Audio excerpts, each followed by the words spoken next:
내 이름을 위하여 고난 받아야 할 것을. 바울은 유대인으로 태어나 가말리엘 문화에서 율법의 엄한 교훈을 받았습니다. 그런데 그의 사역은 의외의 방향으로 펼쳐집니다. 갈라디아서 1장 11절을 봅시다. 형제들아, 내가 너희에게 알게 하노니 내가 전한 복음은 사람의 뜻을 따라 된 것이 아니니라. 이는 내가 사람에게서 받은 것도 아니요 배운 것도 아니요 오직 예수 그리스도의 계시로 말미암은 것이라. 내가 이전에 유대교에 있을 때 행한 일을 너희가 들었거니와 하나님의 교회를 심히 박해하여 멸하고 내가 내 동족 중에 여러 영갑자보다 유대교를 지나치게 믿어 내 조상의 전통에 대하여 더욱 열심히 있었으나 그러나 내 어머니의 태로부터 나를 택정하시고 그의 은혜로 나를 부르신 이가 그의 아들을 이방에 전하기 위하여 그를 내 속에 나타내시기를 기뻐하셨을 때 내가 곧 혈육과 의논하지 아니하고 또 나보다 먼저 사도된 자들을 만나려고 예루살렘으로 가지 아니하고 아라비아로 갔다가 다시 다메섹으로 돌아갔노라. 바울이 태어나기도 전에 이미 그를 이방의 사도로 삼으려고 미리 작정하신 하나님의 택정이 있었다고 합니다. 하나님이 이방의 복음을 전할 사도로 만세전에 바울을 택하셨다면 그를 어느 나라 사람으로 태어나게 하는 것이 제일 나았을까요? 아마 로마 고관으로 태어났다면 제일 좋았을 것입니다. 그런데 바울은 유대인으로 태어납니다. 하나님은 하필 유대교에 정통한 바울을 택하여 이방의 사도로 삼으십니다. 그가 받은 교훈이나 가진 지식이 전혀 힘을 발휘할 수 없는 곳으로 부름받게 됩니다. 가장 아닌 자, 유대교 전통에 충실한 바울을 이방의 사도로 부르시다니 하나님의 일하심은 참으로 헤아리기가 어렵습니다. 이전에 바울이 구비했던 그 모든 지식이 전혀 힘을 발휘할 수 없는 곳으로 보냄을 받기 때문입니다. 그리고 그 속에서 반대를 겪으며 일합니다. 이것이 하나님의 일하심의 신비입니다. 사도 바울은 유대인이었고 동시에 바리새인이었고 구약 성경 말씀을 온전히 믿는, 또 정통적으로 믿는 그러한 유대교 사람이었어요. 그런데 그가 유대인들을 위해서 부름받지 않고 이방인들을 위해서 부름받아서 이방인의 사도로서 예수님을 알지 못하고 하나님을 알지 못하는 이방인들에게 복음을 증거하게 돼요. 우리 같으면 바리새인이고 유대교인이고 구약 성경에 능통한 사도 바울이 유대인들을 위해서 사역을 하고 유대인들의 사도로 부름받았다면 더 효과적으로 일을 잘할 수 있을 거라고 생각하는데 하나님은 그게 아니라 자기 전공과 상관없는 이방인의 사도로 부르셨다는 거예요. 예수님과 비슷하죠. 예수님을 로마 황제 아들로 태어나게 하시면 모든 것들이 다 편한데 하필 로마 제국의 식민지의 유대의 나라, 그 나라에서 가장 가난한 목수의 아들로 태어나시잖아요. 그러니까 하나님의 일하심의 방법이 우리 인간과 다를 때가 너무나 많다라는 거예요. 우리가 볼 때는 그렇게 하면 효과적이지 않은데, 그렇게 하면은 좀 좋아 보이지 않는데, 하나님은 그렇게 좋지 못한 방법을 통해서 하나님의 일을 하시는 경우들이 많다라는 거예요. 그걸 통해서 하나님이 우리에게 알려주는 게 뭐예요? 인간의 방법과 인간의 지혜로 하나님의 일을 이루는 것이 아니라 하나님의 방법과 하나님의 능력으로 하나님의 지혜로 하나님의 일을 이루신다는 걸 우리에게 알려주는 거란 말이에요. 바울은 다메섹 도상에서 예수를 만난 후 자원해서 이방의 사도가 된 것일까요? 그렇지 않습니다. 사도행전을 보면 다메섹 사건 이후 바울이 자기 형제들을 열심히 찾아다니며 전도하는 모습을 만나게 됩니다. 그러나 유대인들은 바울에게 적대적입니다. 그래서 그는 이방인들에게로 나아가게 됩니다. 바울이 회당의 유대인들에게 이렇게 말합니다. 봐라, 성경의 예언이 이루어졌다. 우리가 죽인 예수가 바로 약속된 메시아였다. 그런데 너희가 믿지 않고 돌을 던지는 바람에 이 사명이 할 수 없이 내게까지 이르렀다. 나를 이방의 사도로 부르셨다는 말을 내가 이제야 알아듣겠다. 이처럼 바울은 떠밀려서 이방의 사도가 된 것입니다. 바울의 경험은 초대교회가 어떠한 일을 감수해야 했는지 보여주고 있습니다. 그런데 우리는 사도행전과 초대교회를 마냥 부러워하는 경향이 있습니다. 그때는 하나님이 당신의 권능을 직접 드러내셔서 모든 성도가 그것을 목도하고 누리고 있는 것처럼 보입니다. 그러나 그런 시각으로 사도행전을 읽으면 의아스럽게 보이는 대목이 발견됩니다. 우리가 그렇게 부러워 맞지 않던 초대교회는 성경 강림 사건까지 더해져 큰 권능과 기적이 일어나는데도 계속 박해 속에 떠밀리고 있습니다. 교회가 가진 힘은 미약하고 세상은 더 큰 권력을 가지고 있어서 본디오 빌라도, 헤롯, 그리고 제사장들 앞에서 예수 믿는 자들을 잡아놓고 때리며 협박합니다. 때로는 믿는 자들이 옥에 갇히면 천사가 와서 옥문을 열어주어 풀려나기도 합니다. 그런데 이런 대목에서도 우리는 좀 의아스럽습니다. 왜 천사를 보내 옥문을 여는 방법을 쓰실까? 믿는 자들을 옥에 가둔 윗사람들을 그냥 다 죽여 없애면 손쉬울 것 같은데 하고 말입니다. 하나님이 어떤 방식으로 일하시는지 혼동하지 말아야 합니다. 바울은 밀리고 밀려 이방의 사도로 일하게 됩니다. 그는 여전히 사탄이 최고의 권력을 휘두르며 지배하는 세상에서 성령과의 동행을, 부활을 살아내야 했습니다. 바울의 사역은 순탄하지 않았습니다. 곳곳에서 험한 일이 그를 기다리고 있었습니다. 하나님의 일을 하고자 하는데 왜 평탄한 길이 펼쳐지지 않는 것일까요? 바울이 잘못하고 있는 것일까요? 그렇지 않습니다. 하나님은 처음부터 이렇게 일하시기로 작정하셨던 것입니다. 예수님과 함께하면, 성령님이 우리와 함께 하신다면 뭐든지 할 수 있을 것 같은데 하나님이 그렇게 하지 않는다는 거예요. 사도 야고보는 헤로당에게 잡혀서 죽어버려요. 이렇게 고난받고 핍박받는 것이 초대교회의 일상이었다는 거예요. 우리가 볼 때 뭔가 크고 대단한 기적들만 일어날 것만 같았는데 그런 것은 잠깐 일어나고 대부분의 시간들은, 대부분의 기간들은 로마 제국의 핍박과 유대인들의 핍박을 양쪽에서 받으면서 힘겹게 신앙생활을 했다는 거예요. 아니, 하나님이 성령을 주셔서 권능을 주셨으면 만사가 형통해야 되는데 예수를 믿는 것을 방해하는 저 원수들, 불신자들, 핍박자들을 하나님이 처리해 주셔야 되는데 그렇게 하지 않으신다라는 거예요. 그 핍박 가운데 성도들이 신앙생활을 하도록 하나님이 놔두신다라는 거예요. 우리가 이해할 수 없는 부분이 그거라는 거예요. 사도 바울도 처음에는 유대인들에게 복음을 증거했는데 유대인들이 듣지 않고 너무 핍박하니까 유대인들에게 전하지 못하고 이방인들에게 전하게 되는 거란 말이에요.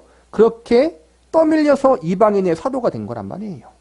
그런데 그렇게 고난받고 일이 안 풀리고 어려운데 하나님은 그 가운데 하나님이 계획하신 일들을 하나하나 이루어 나가신단 말이에요. 사도행전 9장을 봅시다. 그때 다메섹에 아나니아라는 제자가 있더니 주께서 환상 중에 불러 이르시되 아나니아야 하시거늘 대답하되 주여 내가 여기 있나이다 하니 주께서 이르시되 일어나 직가라는 거리로 가서 유다의 집에서 다섯 사람 사울이라는 사람을 찾으라. 그가 기도하는 중이니라. 그가 아나니아라 하는 사람이 들어와서 자기에게 안수하여 다시 보게 하는 것을 보았느니라 하시거늘 아나니아가 대답하되 주여 이 사람에 대하여 내가 여러 사람에게 듣사온즉 그가 예루살렘에서 주의 성도에게 적지 않은 해를 끼쳤다 하더니 여기서도 주의 이름을 부르는 모든 사람을 결박할 권한을 대제사장들에게 받았나이다 하거늘 주께서 이르시되 가라. 이 사람은 내 이름을 이방인과 임금들과 이스라엘 자손에게 전하기 위하여 택한 나의 그릇이라. 그가 내 이름을 위하여 얼마나 고난을 받아야 할 것을 내가 그에게 보이리라 하시니 하나님은 바울을 가리켜 그는 내가 택한 사람이다. 내 이름을 이방인과 임금들과 이스라엘 자손들에게 전하게 하기 위해 내가 택한 나의 그릇이다. 그가 내 이름을 위하여 얼마나 고난 받아야 할지 내가 그에게 보이리라라고 말씀하십니다. 바울은 마음먹은 대로 행하지 못합니다. 바울에게 고난이 애정되어 있었다는 것이 그런 뜻입니다. 바울은 여전히 사탄이 권세를 잡고 있는 세상 속에서 일하도록 부름받았습니다. 바울은 예수님의 이름을 이방인과 임금들과 이스라엘 자손에게 전하기 위해 하나님이 택하신 사도지만 그를 기다리고 있는 것은 고난이었습니다. 우리는 하나님의 일하심이 이 세상의 권력을 이기고 누르는 권능으로 드러나기를 꿈꿉니다. 또한 결실 역시 흔쾌하고 분명한 것으로 나타나기를 기대합니다. 그러나 주께서 다시 오시는 날까지는 모든 것이 미루어져 있습니다. 그러기에 사탄이 예수에게 와서 만일 내게 엎드려 경배하면 이 모든 것을 내게 주리라 하면서 감히 예수님을 시험했고 우리에게는 잘하라는 말도 없이 와서 꿇어라고 명령하는 것입니다. 이 도전과 시험, 곧 우리가 간절히 부르는 성령은 오시지 않는 것 같고 사탄은 부르지 않아도 매일매일 찾아오는 이 미칠 것 같은 현실이 사도 바울과 오늘 우리가 몸담고 사는 세상입니다. 여기서 하나님이 우리를 통해 일하고 계십니다. 우리가 사는 현실이 만사 형통하지 않고 장밋빛 인생이 아니라는 거예요. 특별히 내가 예수님을 믿고 교회를 잘 다니고 신앙생활을 열심히 한다고 해서 모든 것들이 다 해결되어지고 우리의 인생이 잘 나가는 것이 아니라 여전히 내가 예수님을 믿고 있고 여전히 신앙생활을 하고 있지만 그 가운데 믿지 않는 사람들과 똑같이 고난을 당하고 어려움을 당하고 한 발 더 나아가서 믿는 것 때문에 더 어려운 일을 당할 때가 많다는 거예요. 그게 우리의 현실이라는 거예요. 예수 믿었더니 사업이 잘 되고 직장에서 승진하고 자녀의 취업이 잘 되고 좋은 대학 가고 좋은 배우자 만나고 우리는 그걸 원해요. 예수님이 인생의 정답이다. 모든 문제의 해결 열쇠다. 근데 우리가 신앙생활을 하면서 알게 되는 게 뭐냐면은 내가 예수님을 믿는데 여전히 고난당하고 있고 내 인생의 문제가 해결되지 않고 있다는 것을 발견하게 돼요. 그래서 때로는 믿음의 회의가 들어요.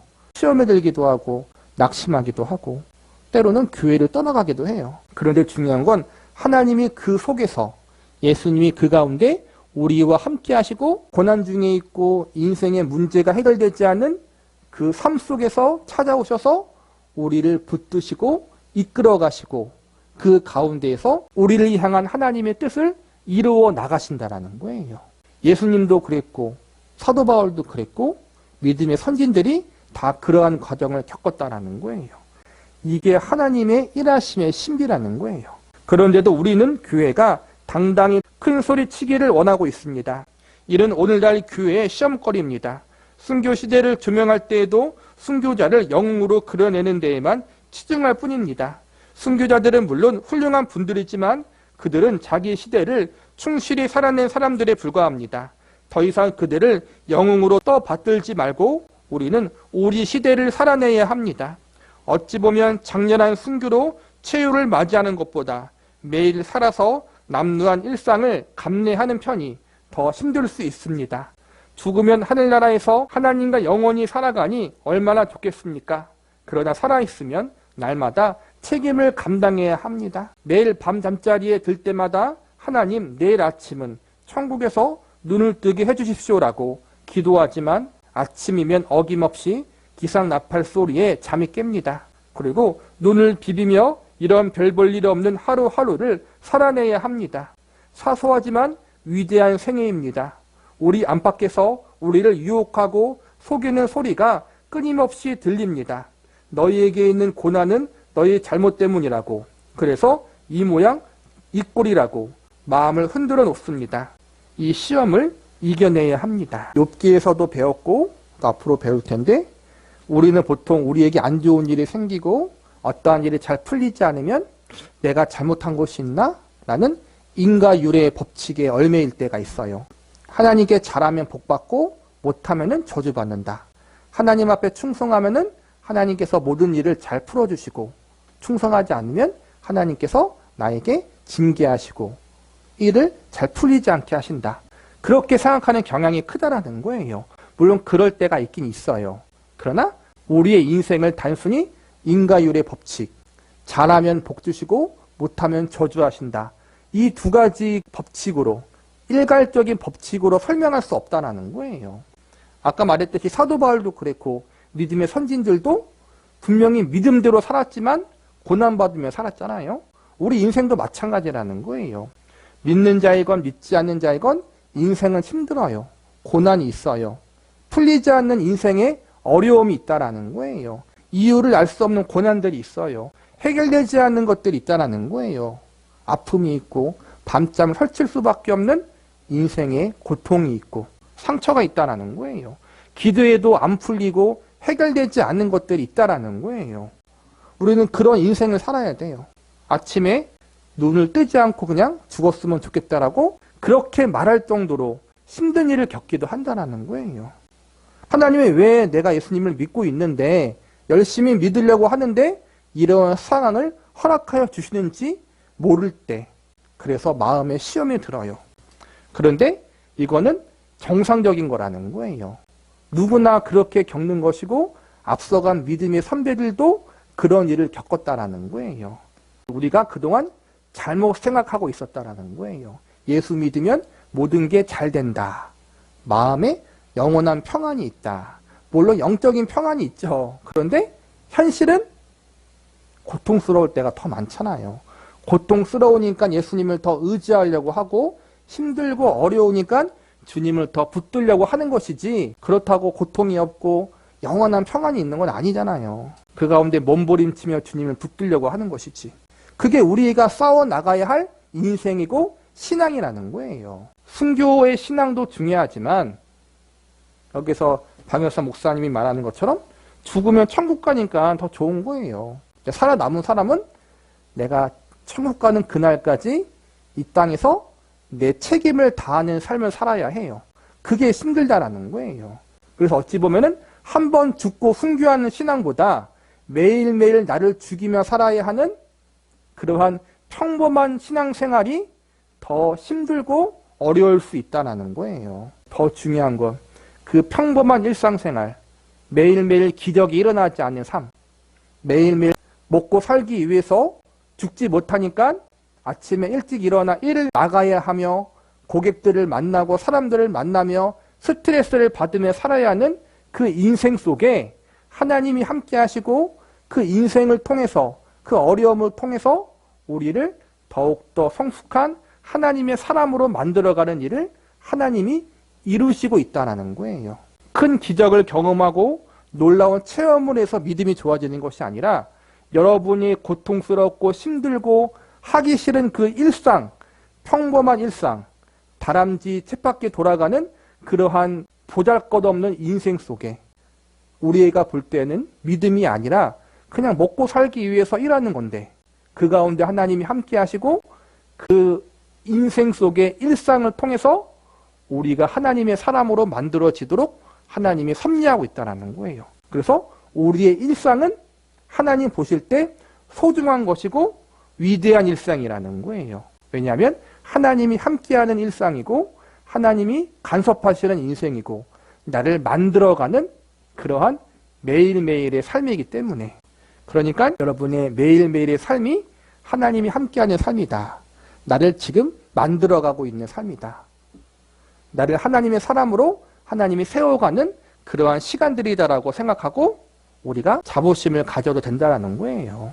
믿음의 영웅들, 순교했던 믿음의 선진들만 위대한 사람이 아니라 우리도 지금 그 하나님의 위대한 과정 가운데 하나님의 사람으로 만들어가는 그러한 시간들 가운데 우리도 함께 들어가 있다. 그러니까 여러분께서 용기를 갖고 힘을 내고 위로를 받으라는 거예요. 고운 모양도 없고 풍채도 없은즉 만일 사도행전 후서가 있다면 어떤 내용일지 상상해 본 적이 있습니까? 바울의 체온은 우리의 기대와 사뭇 다릅니다. 그는 잡혀가서 고생하다 죽습니다. 위대한 사도라는 이름에 걸맞는 위대한 업적이 기다리고 있을 것 같은데 실상은 그렇지 않습니다. 바울의 사역과 관련하여 새 클린턴의 이야기를 함께 나누고자 합니다. 어니스트 새 클린턴이라는 탐험가의 이름을 들어본 적이 있을 것입니다. 영국인 탐험가인 그는 남극 대륙 최초 횡단이라는 국가적 사명을 받아 28명의 대원을 이끌고 남극으로 향합니다. 이 탐험은 당시 국제 정세 속에서 영국의 자존심이 달린 과제였습니다. 세계 최고 제국의 명성을 자부하던 영국이 북극점과 남극점을 최초로 등반하는 일에 실패했기 때문입니다. 북극점은 미국에, 남극점은 노르웨이에 빼앗기는 바람에 신경이 곤두선 영국은 남극 대륙 최초 횡단의 사명을 새 클린턴에게 맡깁니다. 새 클린턴이 대원들을 이끌고 남쪽을 향해 가는데 때마침 1차 세계대전이 발발합니다. 새 클린턴은 영국 정부의 귀한 의사를 타진해보지만 당신들의 임무는 전투에서의 승리 그 이상의 가치가 있으니 임무를 완수하고 돌아오라는 답을 듣게 되어 탐험을 계속 진행합니다. 이들은 남극 대륙 앞에 자리한 마지막 항구인 사우스 조지아 섬에 도착합니다. 이 섬에서 항구만 달랑 하나 있고 그 항구 주위에 사람들이 모여 살고 있었습니다. 세클링턴과 그 대원들은 거기서 남극 탐험에 필요한 것들을 마지막으로 재정비한 후 드디어 남극을 향해 출발합니다. 그러나 남극 대륙이 가까워지자 유빙이 너무 많아집니다. 그래서 마음 먹은 대로 나아가지 못하고 오히려 유빙에 갇혀 표류합니다.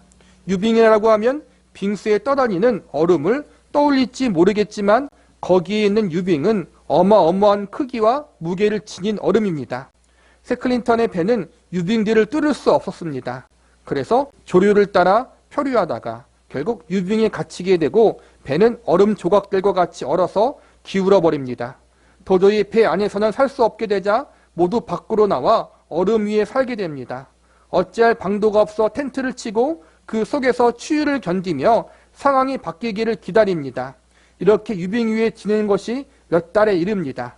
그런데 이번에는 유빙이 녹기 시작합니다. 배에 달라붙은 얼음이 난류를 만나서 녹으니 배는 결국 압력을 견디지 못해 부서지고 맙니다. 가만히 있으면 얼음판이 다 녹게 생겼습니다. 그래서 6m짜리 구두선 여러 개를 꺼내어 전 대원이 나눠 타고 앞에 보이는 섬으로 옮겨갑니다. 그 섬에 도달해 보니 거기는 무인도였습니다. 그나마 물개와 펭귄이 많아서 매일 몽둥이를 들고 나가 그것을 잡아먹으며 근근히 살아갑니다. 그런데 자세히 살펴보니 그 섬은 항로에서 너무 멀리 떨어져 있어 배가 지나갈 일이 거의 없는 곳입니다. 이대로 있다가는 다 죽게 생겼다고 판단한 세클링턴은 5명의 대원을 선발하여 6m짜리 구조선에 돛대 하나를 세운 채 바람을 의지해서 다시 사우스 조지아 섬으로 향합니다. 사우스 조지아 섬까지는 1200km가 넘는데 거칠고 사나운 바다를 헤치고 그 섬에 겨우 도착합니다. 도착해보니 섬의 최남단입니다. 가야 할 항구는 최북단에 있고 그 사이에는 3000m의 높이의 큰 산이 가로막혀 있습니다. 세클링턴은 일행 중 셋을 거기 남겨둔 채 36시간 동안 먹지도 자지도 않고 얼음산을 넘어 길을 쓰고 항구까지 가서 마침내 조난 소식을 알립니다. 결국 탐험을 시작하여 조난 소식을 알릴 때까지 18개월이라는 시간이 걸렸습니다.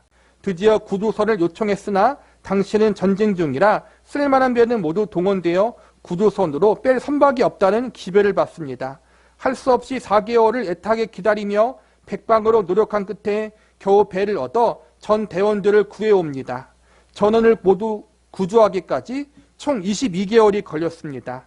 세클링턴은 사명과 책임감으로 이 일에 뛰어들었으나 결국 이룬 것은 아무것도 없었습니다. 아무런 업적도 아무런 자랑거리도 남지 않았습니다. 간신히 살아 돌아와 목숨만 겨우 건졌습니다. 그가 얼마나 낙심했으며 허탈했을지 생각해 보십시오. 그런데 이후 사람들이 역사상 위대한 탐험가 시민을 선정할 때 세클링턴은 4위에 오릅니다. 왜 아무것도 이룬 것이 없는 그가 4위에 올랐을까요? 결국 탐험이란 모험입니다. 모험에서 가장 중요한 요소는 두려움과 이에 맞서는 용기와 끈기와 의리입니다. 세클링턴의 탐험은 내세울 업적이 별로 없었을 것입니다. 영국의 자존심이 걸린 국가적 과업을 사명으로 맡아 수행했지만 가시적 성과는 하나도 없었습니다. 괜히 애만 쓰고 고생했습니다. 그러나 이것이야말로 진정한 탐험입니다. 영국의 세클링턴이라는 모험가가 남극을 횡단하기 위해서 세계 최초로 영국으로부터 그 사명을 위임받아서 탐험을 나갔는데 결국에는 횡단하지 못하고 가다가 유빙에 갇혀서 있다가 22개월 동안 아무것도 못했다라는 거예요. 그러다가 겨우 목숨이나 건졌다라는 거예요. 그 가운데 자기들의 조난을 알리기 위해서 목숨 걸고 다시 원래 출발했던 항구로 가고 다시 항구로 가서 남은 대원들을 구원하기 위해서 구조 요청을 하고 22개월 동안 횡단은커녕 가다가 다시 돌아왔다라는 거예요. 그런데 우리 인생이 그거라는 거예요. 위대한 업적을 목적으로 삼고 있어요. 하나님의 영광을 위해서, 예수님을 위해서 우리가 살아가자. 그런데 막상 우리 인생은 어때요? 하나님의 영광은커녕 우리 인생 그냥 하나 간수하기 힘들잖아요. 나 하나 먹고 살기 힘들어요. 내 가족 하나 같이 먹여 살리고 그렇게 사는 게 힘들다라는 거예요. 아무것도 이룬 게 없어요. 그냥 하나님의 영광은커녕 하나님 이름에 먹칠이나 안 했으면 잘한 거예요. 그런데 새 클린턴이 그랬던 것처럼 하나님은 내가 큰 업적이나 하나님을 위해서 성과를 남기지 않아도 그러한 일상 소중하게 보신다라는 거예요. 왜냐하면 내 인생 하나, 내 몸 하나 간수하기 위해서 우리가 얼마나 하나님을 의지하고 기도하고 간구하며 살았을까. 하나님은 그걸 보신다라는 거예요. 내 믿음이 떨어지지 않도록, 내가 신앙생활을 포기하지 않도록, 그래도 하나님 믿는 사람으로서 바르게 살려고 그렇게 몸부림치며 주님을 의지하며 나아갔던 우리의 그 삶이 하나님 보실 땐 더 귀하고 소중하다라는 거예요. 그리고 그러한 인생을 통해서 우리는 내가 나를 구원할 수 없구나. 내가 내 인생의 주인이 아니구나. 하나님만 의지하며 살아야겠구나. 하나님이 아니면, 예수님이 아니면 나는 아무것도 아니구나. 그걸 배우잖아요. 그게 하나님 보실 때는 더 소중하고 중요하다라는 거예요. 그러니까 위로를 받고 용기를 가지시라는 거예요. 내가 잘한 게 없어도 지금 우리에게 주어진 인생을 살아가는 것, 그것도 너무나 귀하다라는 거예요. 새 클린턴의 탐험에는 탐험의 모든 요소가 다 있었습니다. 꿈이 있고 고통이 있고 두려움이 있고 용기가 있었습니다. 그는 고통과 절망과 불안에 직면하여 도전하고 밀고 나가는 진정한 탐험을 했던 것입니다. 사도행전 역시 그렇게 끝납니다. 이미 충분히 위대합니다. 얼마나 큰 기적이 또 일어났는지, 사도들의 체온은 어떠했는지, 바울은 또 얼마나 큰 업적을 이루었는지 새삼스럽게 알 필요가 없습니다. 그런데도 우리는 오해합니다. 성경에 분명하게 말씀하고 있는데도 성경이 결단코 아니라고 하는데 우리는 종종에 맞지 않는 위대한 사도의 최후가 우리의 기대와 다르면 덜컥 겁이 납니다. 배너라는 영화를 떠올려 보십시오. 배너에서 중요한 점은 악역인 메살라가 죽는 것으로 영화가 끝나지 않는다는 사실입니다. 메살라를 죽여 없애면 문제가 해결되는 것이 아니라 진정한 답은 예수 안에만 있다는 사실을 이 영화는 보여줍니다. 배너의 이 대사를 기억합니까? 아버지여, 저들을 사하소서.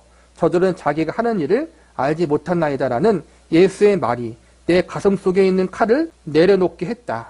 배너가 메살라보다 더 큰 권력을 쟁취한 다음 그를 죽여야 답이 나오는 것이 아니었습니다. 답은 예수에게 있었던 것입니다. 예수 안에서 답을 찾고 싶습니까? 그렇다면 억울한 자리를 감수하십시오. 배너처럼 억울한 자리에 처해야 비로소 예수 안에 있는 답을 발견할 수 있을 것입니다. 이 메시지는 배너 스스로 만들어낸 것이 아닙니다. 그러니 배너의 역할을 맡은 이는 잘생길 필요가 없습니다. 오히려 못생긴 사람이 이 배역을 맡아야 그에게 담긴 메시지가 더 잘 드러날 것입니다. 못생긴 사람의 반열에 바울이 앞장서 있습니다. 성경은 바울을 그가 몸으로 대할 때는 약하고 그 말도 시원치 않다라고 묘사하고 있습니다. 바울의 뒤를 아브라함 링컨이 잇고 있습니다. 링컨 스스로도 종종 자기가 못생겼다고 말했으니 제가 이렇게 말하는 것은 그의 명예를 훼손하는 것은 아닐 것입니다. 그 다음은 배너 역할을 맡았던 찰턴 헤스턴, 그 다음은 박연선, 그리고 여러분 각자입니다. 매일 아침 거울을 볼 때마다 못생긴 가문, 아무도 눈여겨보지 않는 가문, 그러나 위대하고 거룩한 가문에 속해 있음을 확인하십시오. 이것이 하나님의 일하심의 신비입니다. 이 신비를 경험하십시오. 바울, 아브라함 링컨, 찰턴 헤스턴, 박연선, 그리고 여러분의 이름을 거기에 써 넣으십시오. 바울의 볼품없는 외모는 사람들의 입방아에 자주 오르내렸습니다. 신의 사자라는 사람이 왜 저 모양 절꼴이냐?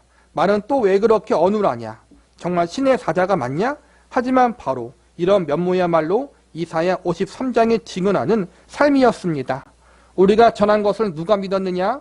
여호와의 팔이 누구에게 나타났느냐? 그는 주 앞에서 자라나기를 연한 순 같고 마른 땅에서 나온 뿌리 같아서 고운 모양도 없고 풍채도 없은즉 우리가 보기에 흠모할 만한 아름다운 것이 없도다. 아멘입니다.